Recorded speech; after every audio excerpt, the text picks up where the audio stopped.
चपातीच्या डब्यात बघितली तर एक शिळी चपाती शिल्लक होती. आता 3-4 चपात्या शिल्लक असल्या तर त्याचा आपण चिवडा करू शकतो किंवा आपल्या भागामध्ये त्याला तुकडे असे पण म्हणतात. पण आता एकच चपाती राहिली त्याचं काय करायचं? तर चपाती करून झाल्यावर त्याचा तवा गरम असतो. त्याच्यावरती मी ही चपाती छान अशी कडक भाजून घेतली. चपाती भाजताना पण छान कडक भाजायची, अजिबात ती कुठेही मोड राहता कामा नये.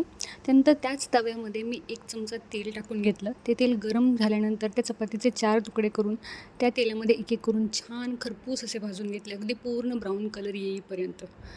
जितके तुम्ही छान भाजाल तितकी ती कडक एकदम पापडासारखी लागते. अशा पद्धतीने त्याचे चारही भाजून तळून घेतल्यानंतर त्याच्यावरती मी पिठी साखर टाकली. त्याच्याऐवजी तुम्ही लाल मिरची पावडर किंवा चाट मसालाही टाकू शकता. ही अशी केलेली चपाती किंवा असा गोड पापड ध्रुवला खूप आवडतो. घरातही सगळ्यांना खूप आवडतो आणि एका चपाती वाया गेली नाही याचं समाधान येतं. तुम्ही काय करता शिळ्या चपातीचं मला कमेंटमध्ये सांगा. चला सबस्क्राईब करा आता.